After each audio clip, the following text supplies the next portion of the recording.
Salve, salve, turminha! Tudo bem com vocês? Belezinha? Vamos para a correção da prova? Beleza. Lembrando que isso daqui é fundamental porque eu vou comentar as questões com vocês, tá? A gente vai trabalhar em cima das questões, tá? Então, mesmo quem acertou ou quem errou as questões, tá? É importante que vocês façam essa revisão comigo. Belezinha? Já postei o gabarito já impresso no Google Classroom. Agora a gente vai ver o gabarito comentado pelo Flávio. Ok? Beleza? Vamos lá.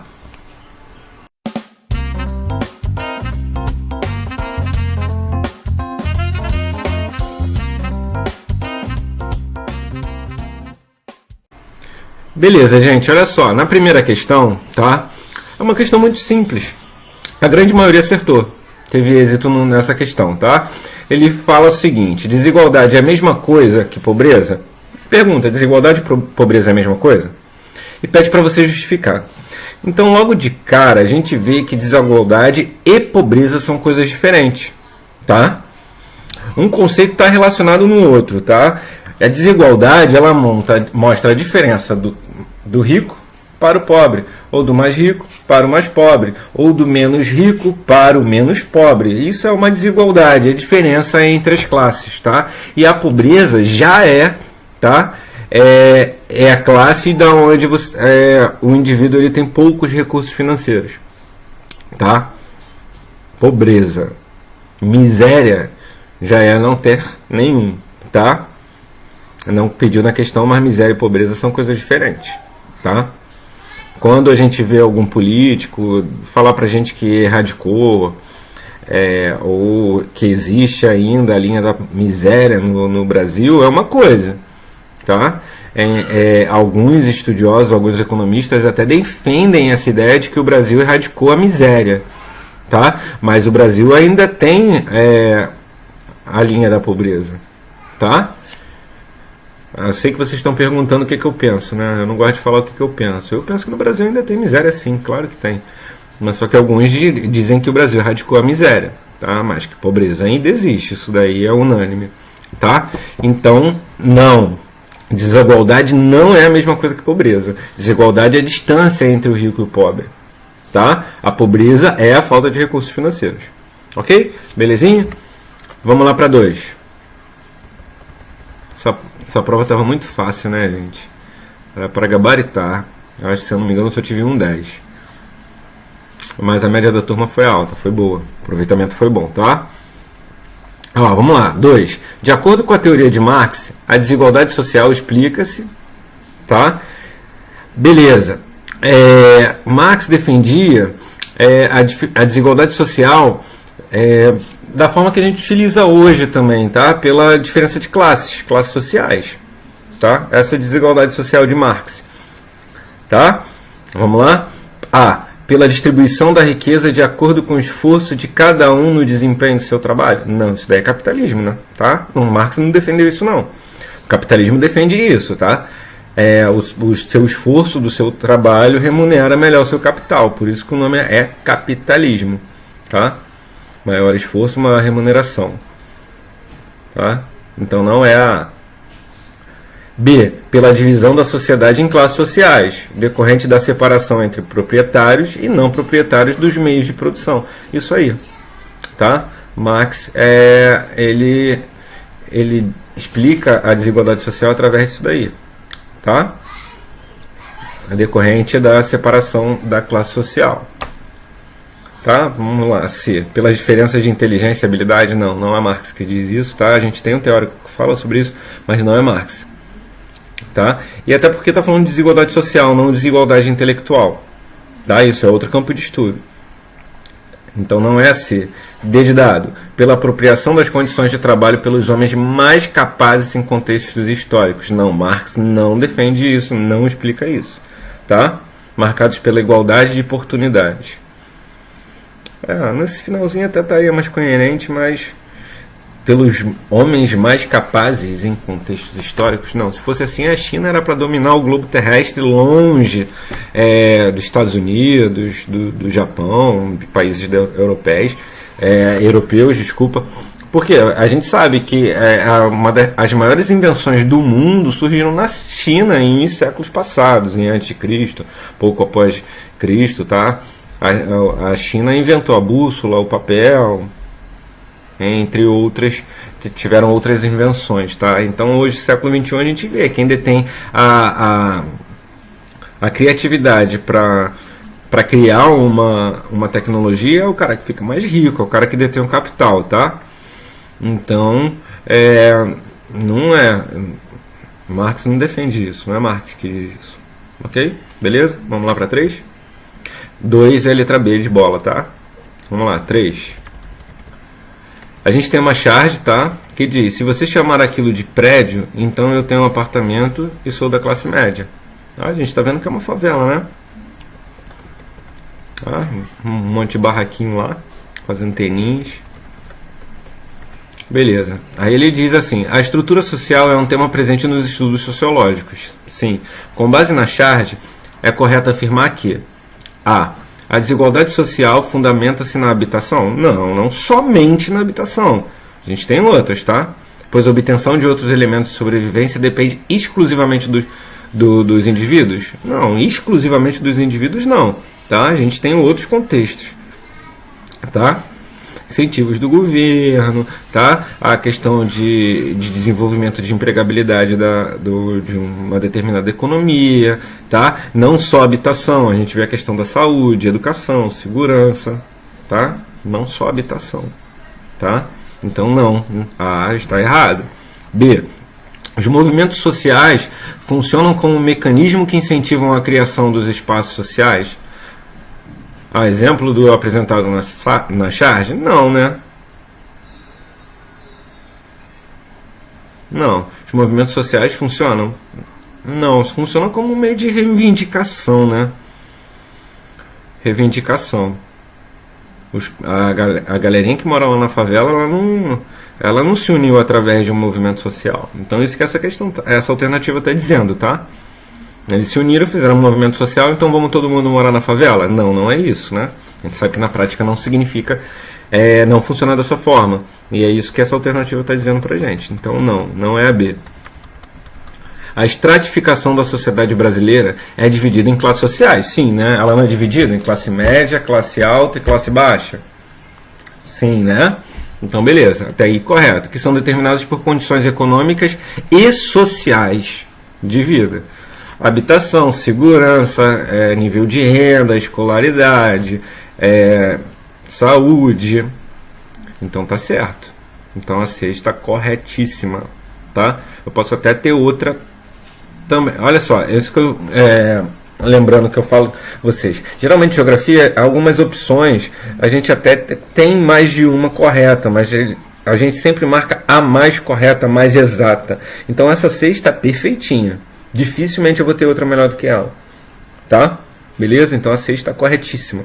A estratificação da sociedade brasileira é dividida em classes sociais que são determinadas por condições econômicas e sociais de vida. Isso aí, tá?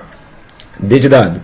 O morador de uma das casas na charge compara sua residência com a de uma classe social superior. Em momento algum ele falou superior, tá? Ele falou apartamento, mas tudo bem.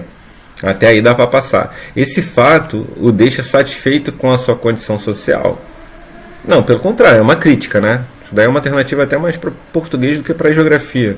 É uma crítica, ele está sendo sarcástico, tá? Então tá bom, se isso aí tudo for apartamento, for um prédio, então eu moro no apartamento, tá? Inclusive a gente tem casos, relatos que a gente sabe que algumas habitações que são dadas pelo governo para retirar moradores de encostas, de regiões com encostas, de moradores de favela, né? Da favela, por exemplo, são oferecidas e eles preferem morar nas suas habitações, nas suas favelas, porque pela proximidade da praia, proximidade do centro, pelo visual, enfim, pelas facilidades que eles encontram dentro da favela. A gente tem relatos sobre isso, tá? Isso não é ciência, isso daí é pesquisa, tá? Então não é a D. Vamos lá, a classe média no Brasil é caracterizada por possuir um grande acúmulo de dinheiro. Cadê? Eu sou classe média. Estou tendo que trabalhar aqui, em plena quarentena, para ganhar meu salarinho suado, tá? Porque eu não tenho acúmulo de dinheiro. Tá? Não tem, pelo contrário. Tá faltando, e muito. Tenho que pagar um monte de conta. Quem quiser, daqui a pouco eu boto meu número, o número da minha conta aí. Se quiser fazer um depósito, qualquer 10 centavos estou aceitando, tá? Brincadeira, tá, gente? Não faz isso não. Beleza. Que torna uma estrutura social frágil. Calma aí, você está mais rico, você fica mais frágil. Mesmo se o contexto estivesse certo, a dinâmica está errada. Tá? Se eu estou mais rico, eu tenho uma estrutura social mais forte. Tá? Se comparado às outras organizações sociais. Não. Toda errada essa é. Então, a letra correta da 3, tá? É a letra C. Tá? Vamos lá para 4. Ela faz referência, falando da charge também, tá? Ela faz referência a uma forma de desigualdade. Isso é uma afirmativa, sim. Acerca das características dessa estrutura social. Analise as alternativas e marque a correta. A hierarquização é rígida? Claro que não, né? Você ganhou na Mega Sena, você vai deixar de ser pobre. Você vai ser rico. Então não é rígida, ela é bem flexível. Tá? Ganhou na Mega Sena, você da noite para o dia, de pobre você vira rico. Tá? Se fosse assim, quando um rico quebra, ele não vira classe média. Ou quando um cara da classe média perde emprego, ele não viraria pobre. Mas ele sim pode virar pobre. Então a hierarquização, ela não é rígida, ela é flexível. Tá? Baseada em critérios hereditários. Não, você nasce pobre e continua pobre. Não necessariamente, né? Na prática a gente vê que de certa forma acontece desse jeito. Mas não necessariamente. Você nasceu rico, vai morrer rico? Não. Tá? Não é passado de. Pode até ser passado de berço, mas só que você tem que ralar para isso, tá? Profissionais. Por exemplo, professor pobre. Tem professor pobre, tem professor que é rico. Tem, então não tem uma hierarquização rígida, ela é bem flexível. Étnicos, significa que só os negros são pobres? Não, temos negros ricos também, tá? Então todos os ricos são brancos? Não, a gente tem o quê? Temos brancos que são pobres também, tá? A gente vê pela multietnia que a gente encontra nas áreas carentes, tá? Que não tem só negro, tem branco, tem pardo, tem amarelo. Então não é rígido, isso é bem flexível. Religiosos. Por exemplo, só tem o católico rico e protestante pobre. Só tem o protestante pobre e o bandista pobre também? Não é rígido, tá? Vai variar. Que determina as relações entre as pessoas. Tá? Não deveria, né? Na prática a gente vê que acontece muito isso. Tá? B. Então não é A, tá? B. A tradição é um elemento fundamental na definição das relações estabelecidas entre os diferentes grupos. Então, rico. Todo mundo que é rico tem a mesma tradição? Claro que não. Todo mundo que é pobre tem a mesma tradição? Por exemplo, todo mundo que é pobre vê Big Brother? Todo mundo que é pobre é flamenguista? Não. Temos pobres também vascaínos. Aqui, ó. Professor pobre e sou vascaíno. Tá? Beleza? Então não segue uma determinada tradição, tá? Não é um elemento fundamental. Pode ter tradição? Pode sim, mas só que não é determinante, tá? Beleza? C. A mobilidade de um extrato para o outro nessa estrutura, tá? É possível. Sim, é. Você é um cara de classe média, vira pobre. Você é um cara de classe média, vira rico. É possível sim essa mobilidade, tá? Mas é controlada pelos indivíduos que estão na hierarquia superior da organização. Por exemplo, que ele está me dizendo isso: eu sou da classe média, ganhei na Mega Sena, estou rico, mas eu só vou ficar rico se os ricos atuais permitirem que eu me torne um cara rico. Tá? A gente vê que em alguns filmes, algumas teorias e algumas ficções, a gente vê que existem alguns exemplos disso, mas aqui na nossa estrutura social não existe isso. Tá? Ou seja, eu só viro rico se o rico permitir? Não. Aí beleza, perdi meu emprego, sou classe média, fico desempregado durante muito tempo, aí me torno pobre, fico muito tempo sem ganhar recurso financeiro, me torno uma pessoa pobre, mas eu vou continuar na classe média. Mesmo sem dinheiro eu não vou me tornar pobre, por quê? Porque eu não aceito isso, ou seja, eu, na classe superior, da classe média, não vou aceitar o status de pobreza. Você pode até não aceitar no seu âmago, você dentro de você não aceita. Não, eu não sou pobre, eu não sou pobre. Mas só que se você for olhar sua conta bancária, você é pobre sim, entendeu? Então não existe isso, você está incorreta. D. As pessoas se diferem uma das outras pelo lugar ocupado por elas num sistema historicamente determinado de produção social. Sim, historicamente, tá? De relação com os meios de produção por seu papel na organização social do trabalho. Isso aí. Essa daí está correta, tá? Ela é bem autoexplicativa, não preciso falar muita coisa dela. A letra E. A escolha do cônjuge deve ser feita exclusivamente no seio da organização. Não. Já foi época, né? Hoje em dia não funciona disso não, tá? Ou seja, o rei o príncipe, ele vai casar com uma determinada princesa porque a família mandou, tá? E esse casamento foi feito único e exclusivamente para acúmulo de riquezas. Beleza. Funcionou muito, isso era uma regra no passado. Hoje não é regra, pode até acontecer, mas não é uma regra. Não é uma regra, tá? Beleza? Na prática a gente vê que tem uma galerinha que escolhe isso, né? Principalmente, não vou deixar minha filha casar com fulano de tal porque ele é pobre e mora na favela. Na prática a gente vê que acontece, mas não é regra geral, tá? Beleza? Não é lei, não é norma, não é regra, tá? É simplesmente um comportamento atípico, um comportamento de uma pessoa exclusiva ou de uma família exclusiva, tá? Beleza. Então, esqueci qual é a correta. D de dado, tá? Vamos para 5.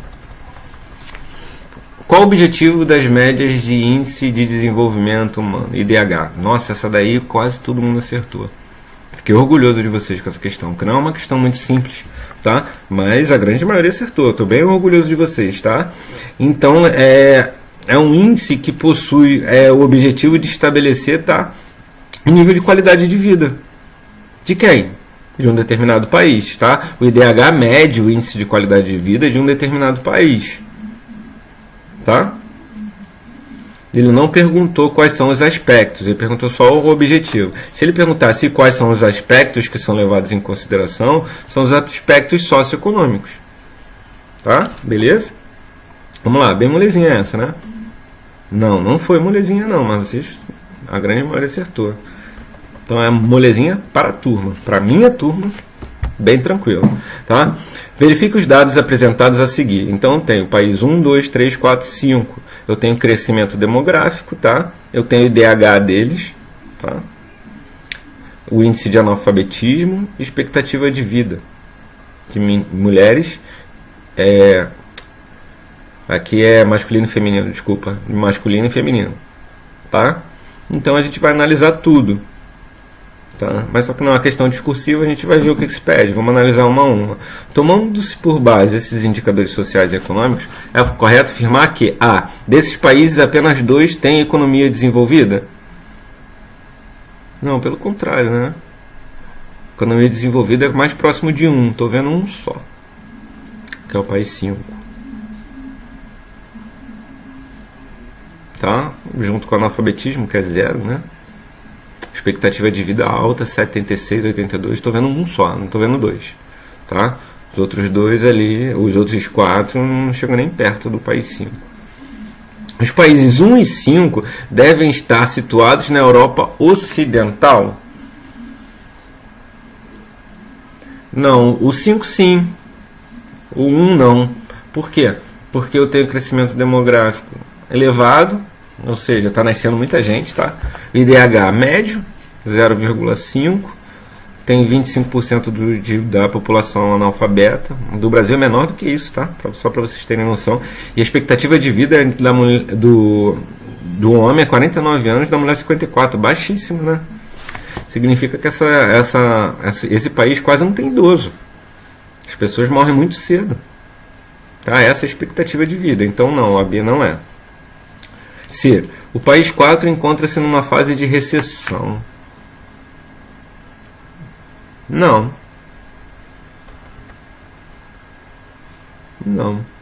Sabe por que não? Porque eu não tenho dado aqui para recessão.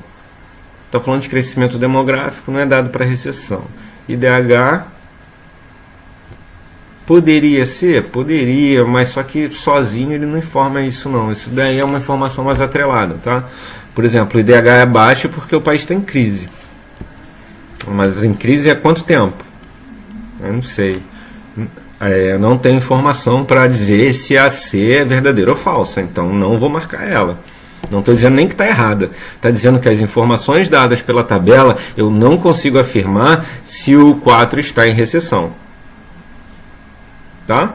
Beleza? D de dado. Os países 2 e 3 devem possuir um sistema econômico socialista. Vamos voltar lá, 2 e 3. Não, nada a ver.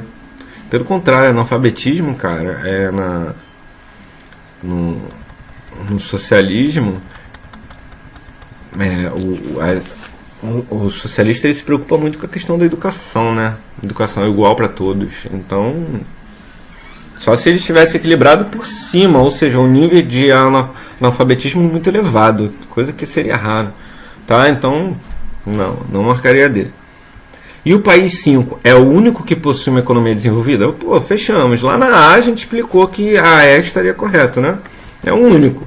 Tá? 0 de analfabeto, já a expectativa de vida é muito elevada, cerca de 80 anos, a pessoa morre com 80 anos. Significa que ela tem condições de vida muito salutares, ou seja, muito ideais, que faz com que essa pessoa, a expectativa de vida das pessoas desse país, tá, cresçam muito. Tá? Expectativa, o cara tem uma saúde muito bem, tem os seus desejos básicos muito bem atendidos, que faz com que ele prolongue sua vida. Então sim, a letra correta é E. Tá? O país 5 é o único que possui economia desenvolvida. Sim, é isso aí. Tá? Isso daí eu consigo afirmar. Com os dados que eu tenho, eu afirmo tranquilamente. 7. Obrigado, filhote.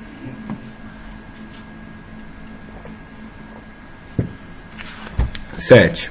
Apesar de o PIB ser um conceito importante, ele possui limitações e não necessariamente indica que um país é realmente rico ou pobre. Caso do Brasil, nosso PIB é elevadíssimo. Somos considerados um país rico? Não. Tá? Um país desenvolvido? Não.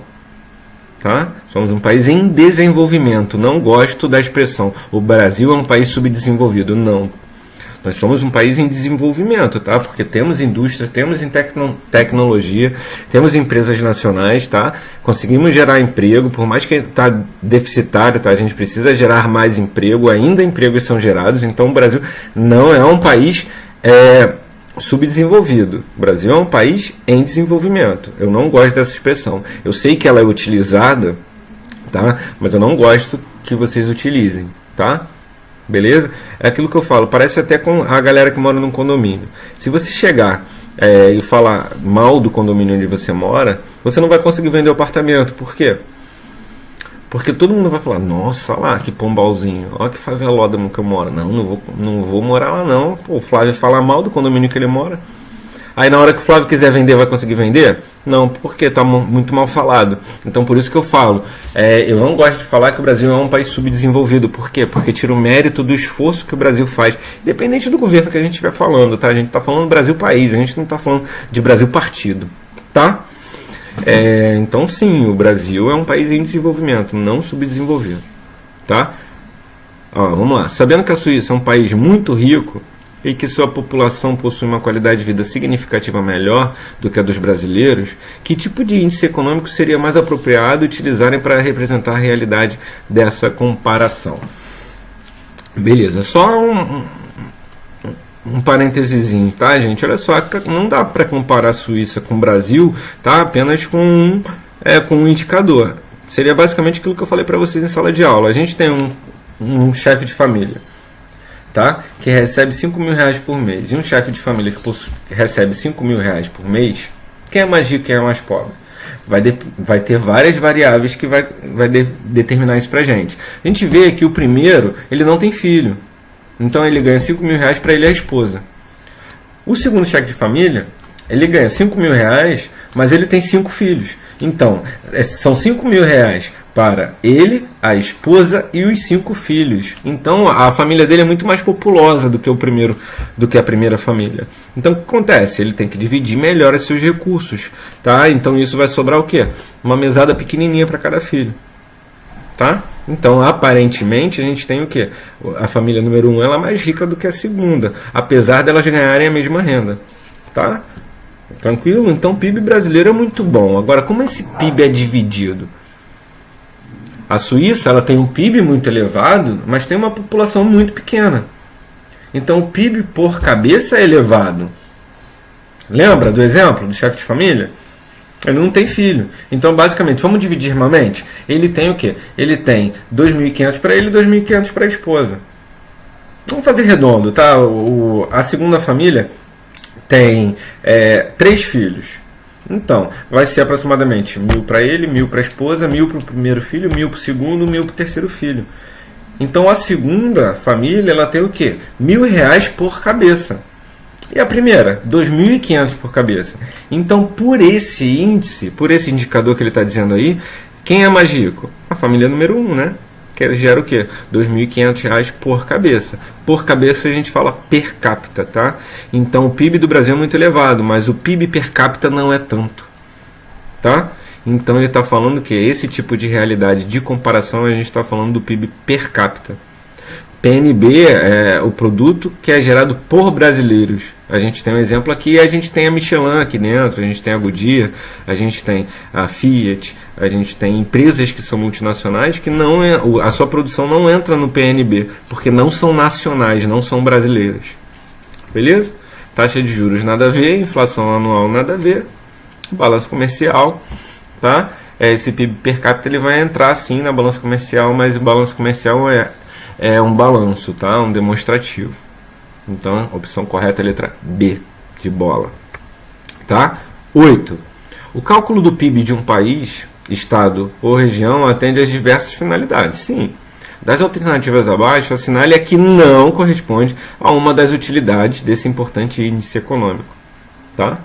Um dos principais índices de medida da riqueza do Brasil é o PIB. Tá? Por isso que a gente estuda muito PIB. Tá? Em outras economias dos Estados Unidos não, eles olham muito para o PNB. Então o estudante norte-americano ele quase não vê PIB, ele vê mais PNB. Aqui no Brasil não, aqui um dos indicadores mais importantes que a gente utiliza é o PIB. Isso que vocês estudam muito PIB. Tá?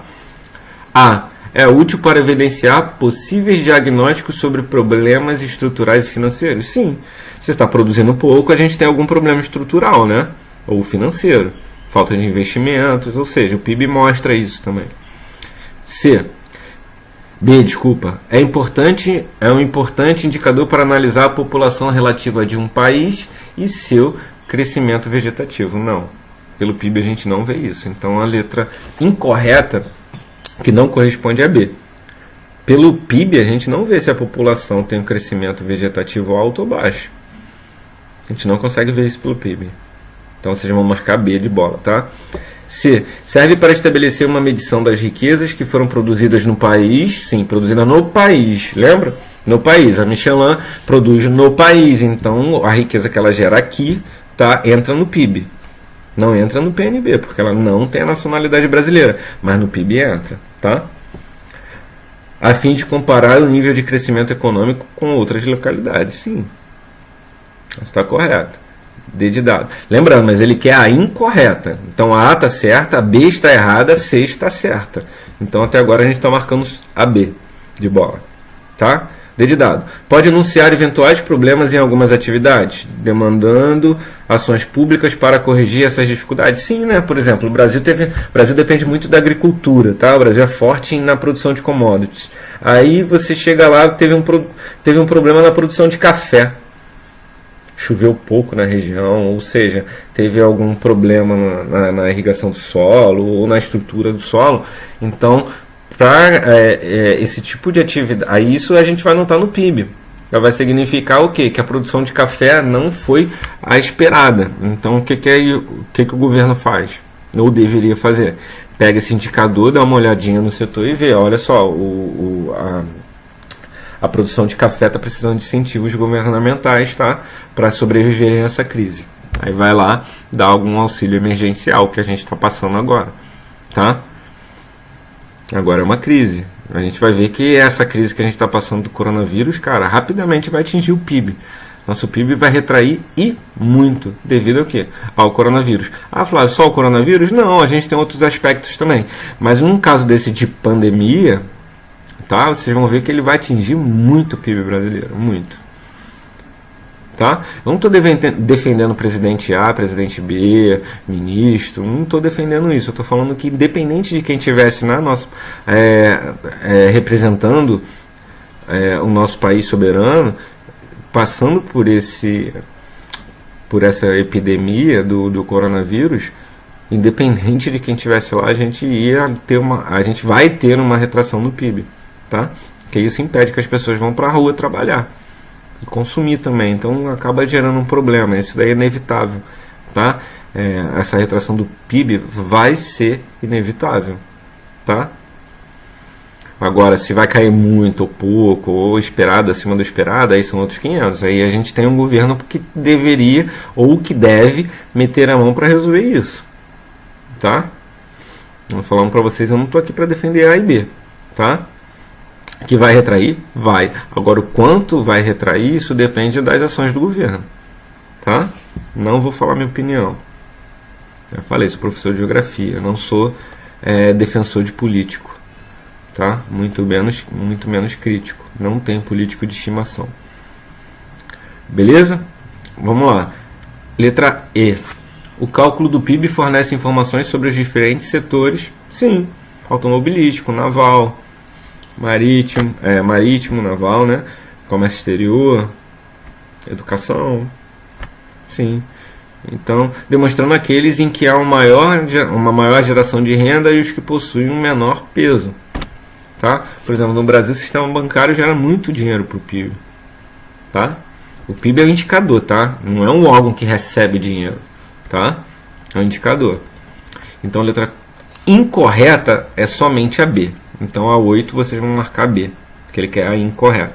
Beleza? Vamos lá. 9. O índice de Gini ou coeficiente de Gini é um instrumento internacional, tá? Utilizado para medir o quê? Ele é um instrumento matemático utilizado para medir o quê, gente? Desigualdade social, né? Beleza? Então, onde tem essa opção aqui? A letra B de bola. Grau de felicidade interna bruta de um país. Se o país está feliz ou triste, nada a ver, né? Grau de escolaridade de um determinado grupo, não. Nível de mortalidade infantil também não. Tá? Isso aí a gente tem outros indicadores que medem essas A, D e a E. Nível de desenvolvimento econômico, outro indicador. Índice de Gini mede, tá? Desigualdade social. Tá? Então B de bola. 10. A tabela abaixo foi retirada de um estudo que relaciona anos de escolaridade com renda média no Brasil. Ele não está perguntando se você concorda ou não. Ele está te dando esses dados e falando para você, de acordo com esses dados, responda, tá? Então, se você concorda ou não, desculpa, tá, gente? Mas o problema é seu. Questão interpretativa, tá? A tabela abaixo foi retirada de um estudo, beleza, que relaciona anos de escolaridade com renda. Tem relação isso? Você pode dizer que sim, pode dizer que não, isso daí é opinião sua, mas ele não está pedindo opinião, ele está pedindo para você olhar a tabela. Então eu estou olhando a tabela aqui, eu estou vendo sim, ó, anos de escolaridade. O cara que não tem nenhum ano de escolaridade ganha 212, isso daqui é dólar, real, tá no média no Brasil, então é real. É R$212,50. E agora o cara que tem 12 ou mais ganha o que? É R$1.652. A média. Então sim, por mais que você concorde ou não, a tabela está me dizendo que sim, o ano de escolaridade do chefe de família, ele sim interfere na renda. Ele não iria interferir se, por exemplo, o cara não tem nenhum ano de escolaridade e ganha R$900. E o cara com 12 anos ganha R$902. Aí, gente, interfere muito pouco. Aí sim eu falaria isso. Vamos lá. Então, o exame da tabela permite concluir que há uma oportunidade para há uma oportunidade para reduzir a desigualdade de renda por meio de investimentos em educação. Ou seja, não tem diferença de salário para o cara que não estuda e para o cara que estudou mais de 12 anos? Tem. Então o que você tem? Você tem uma oportunidade para investir em educação, que aí a população fica mais rica. Tá? A taxa de retorno para a educação declina quando aumenta o nível educacional? Não, aqui eu tenho uma análise uma análise horizontal, tá? Vertical, desculpa. Eu tenho uma análise vertical que eu não ensinei para vocês, tá? Ela se calcula, é uma fórmula matemática que eu faço com regrinha de 3, tá? Por regrinha de 3, eu vou achar a variação percentual e vou descobrir se ele aumentou 50% ou reduz em 50%. Isso daí é um cálculo de elasticidade, que não tem nada a ver e eu posso dizer, ou melhor, que tem tudo a ver, mas eu não ensinei isso a vocês, então não seria essa por eliminação, né? Flávio não falou disso, tá? Mas beleza, eu já calculei isso daí e a gente já sabe que não, tá? A taxa de retorno para a educação declina quando aumenta? Não. Pelo contrário, ela aumenta, tá? Se a taxa de retorno independe de raça, gênero ou classe social, onde está no texto, ou na tabela, falando pra gente raça, de gênero e classe social? Então não posso falar nem que depende ou que independe. O independente ali seria o quê? Seria ter uma coluna ali de raça e dizer assim, o cara é negro, ele ganha R$212 e o branco ganha R$212. Então, ele independe. Ou se ele depende, o negro ganha R$212 e o branco ganha 1.652. Então, seria depende. Mas tem alguma informação dessa? Não, então não posso dizer nem que depende ou que não depende. Não posso informar nada, porque não tem esses dados na tabela. Tá? Vamos lá, D. Tendo em vista seu baixo retorno, o ensino deveria ser gratuito em todos os níveis? Sabemos que sim, né? Por responsabilidades sociais, por brigas de garantir a educação na população como um todo, até que sim. Mas na tabela, não. Não está dizendo isso. Ele não está falando ali, é igualzinho a ser. Ele está falando ensino público ou privado? Não, então não tem como fornecer essa resposta. Ele não está separando para mim a educação pública e a educação privada. Não está, então eu não posso. Eu não sei. Tendo em vista o seu baixo retorno, não, pelo contrário, tem um alto retorno, né? O ensino deveria ser gratuito? Está falando alguma coisa ali de ensino gratuito ou privado? Não, não está, então não posso responder essa. Tá? Letra E. As taxas de retorno têm sido estáveis ao longo do tempo? Ele vai sempre aumentando 50%? Vai sempre aumentando 100%? Vai sempre dobrando, triplicando? Não. Pelo contrário, ele oscila, né? Ele oscila bastante. Se a gente for ver, ó, o chefe de família que não estuda nenhum ano ganha 212. Tá? Aproximadamente 10% que sobe quando ele estuda de 1 a 3 anos. O salário dele sobe 10%. Agora vamos lá para o último. O cara que estuda de 8 a 11 anos sobe praticamente 200, quase 300%, entre 200 e 300%. Tá? Então não é estável, pelo contrário. Aumentou 10, depois aumenta 20, 30, 300% e lá vai. Quanto mais estudo, você tem o que? Uma taxa de retorno cada vez mais aumentada, não estável ao longo do tempo. Belezinha? Bem, fechamos então a correção da provinha de vocês, tá? Espero que vocês tenham absorvido bastante, tá? E qualquer coisa, sinaliza para mim lá no Google Classroom que eu vou estar aqui ajudando vocês. Beleza? Um grande beijo, beijo no coração, tá? Mão na consciência, lavem bem suas mãos, tá? Não fiquem abraçando o próximo, fique presinho dentro de casa, tá? Pra gente acabar logo com esse coronavírus e acabar essa quarentena que também não aguento mais ficar preso dentro de casa. Valeu? Um grande abraço. Fui!